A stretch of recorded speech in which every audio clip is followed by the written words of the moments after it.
Pois a primeira vez que oín falar foi, diría eu, sobre 22 anos, no pueblo de Rubiás, reformándolle a casa a un señor moi maior, que xa morreu, e me empezou a falar desto, de que os primeiros que foran a Mili foran xente o abuelo del, obligados por un pueblo determinado, que antes que non iban a Mili. Entonces empezoume a contar un pouco a historia do Cotomisto. Bueno, pois eu alucinei, eu nunca pude supoñer, nin na miña edad, se sabía nada destas cousas. Sabían 4 persoas maiores, pero realmente naquele momento nós non sabíamos nada deso. Cando dixo que estes eran independientes, que tiñan dereito de asilo, que se elegían democráticamente, que tiñan libre comercio, pois, estas cousas daquelo, a mí fixeron alucinar en concreto. De feito, empecé a investigar cousas sobre isto, non? A enterarme e a saber de que realmente iba isto. Saber que os nosos antepasados foron os demócratas máis antigos despois da Edad Media, bueno, que non existía nada deso, que naqueles tempos xa se gobernaban por un xuez electo democráticamente por un período de 3 anos, 3 homes de acordo representando a cada pueblo, que tiñan un vigairo para impartir xusticia. Antes eran simplemente Santiago, Rubiás e Miaus. Santiago era a capital política e Miaus era a capital comercial. De feito, xe Miaus ainda ten unhas casas e ainda se ve que houve ali un gran comercio. De feito, o comercio era o máis importante do Cotomisto, non? Traían de Portugal sombreiros, lá, e cousas así, de aquí para lá, pois levaban, eu que sei, levaban tecnologías tamén diferentes, de todo o que había aquí, ferro e cousas así. Iso xa, porque sabemos que o Cotomisto é máis antigo que Portugal, o sea que xa viña daquelas. Bueno, o que me chamou máis a atención foi o que me contou o señor máis vello de aquí, do Cotomisto, un señor moi maior, que un día, preguntándolle, dice, bueno, pero según usted, como apareceu o Cotomista, tal? De onde saliu isto? E contestoume, fillo, eu voucho contar como o meu pai mo contou a min. E como o dil, yo contou a él. Este é que un día apareceu unha reiña fuxida, viña en cinta, viña perseguida por uns cabaleiros e nós escondémola. Se a buscaban en Santiago, pasábamos para Rubiás. Se a buscaban en Rubiás, pasábamos para Miaus. E así a trouxemos escondida hasta que ganaron Ordela. Entonces, cando ganaron Ordela, viñeron a buscar, e cando se marchaba, dixo, non sei bordar o que naide ten. E deu-nos isto, a liberdade. Iso impactoume moito, esa anécdota dese señor, non? Porque, e a outra incluso, o neno aquel, famoso neno, que dice que viña a cinta, que tuvo un neno aquí, que foi cura, que foi moi importante, que gobernou Galicia, que lutou contra o do norte, non sei. As fechas e os cousos coinciden con San Rosendo. De feito, sabemos que naceu aquí no Val das Alas, pero ou que estuvo de cura aí en Cela, por exemplo, que fundou Pitos de Xunias, despois fundou Celanova. Que se supón que o neno desa señora pudera ser ese? Pois, pudera ser. Pero realmente, pois, non sabemos nadie, ni se sabe. É algo que foi moi importante, debía ser importante. Isto podémoslo considerar, pois, eu que sei, hoxe existira sería unha Andorra. Sería Andorra galega, hoxe. Isto para nós sería importantísimo. Que pasa? Que como non se bote mau desto dentro dunhos anos, pois, desaparecerá. Isto hai que cuidalo, había que promocionalo, e había que fazer de maneira, pois, que viñera xente aquí, dalo a conocer, porque realmente conocémolo 4 aquí alrededor de nós e nada máis.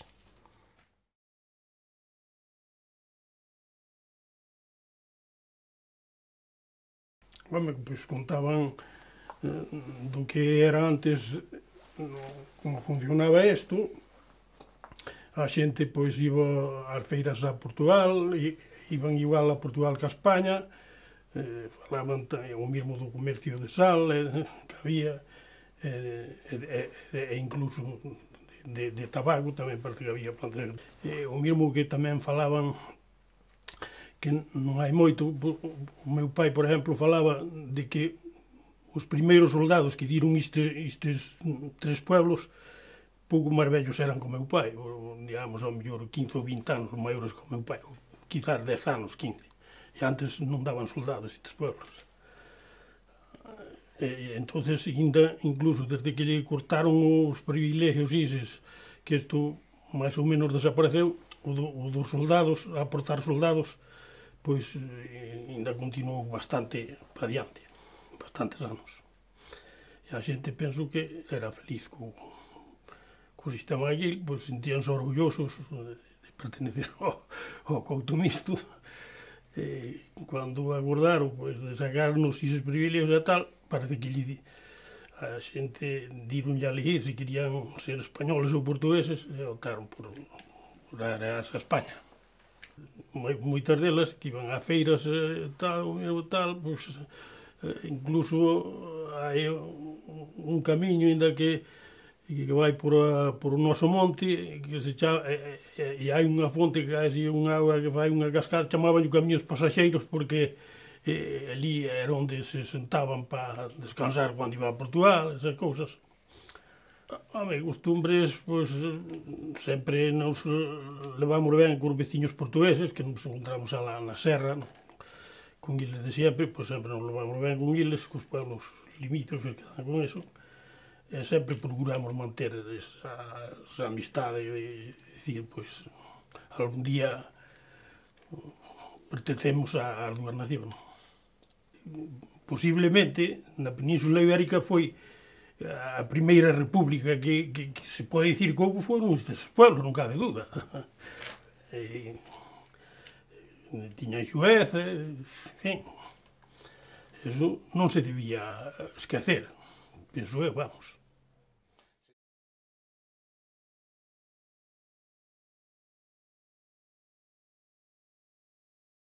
Oín falar do cotomisto de que había uns privilegios moi grandes para estes tres pueblos, pero, claro, co tempo foronse perdendo. Entonces, nesa época, oía dicir dos meus pais e dos máis maiores que se vivía bastante ben aquí nestes pueblos.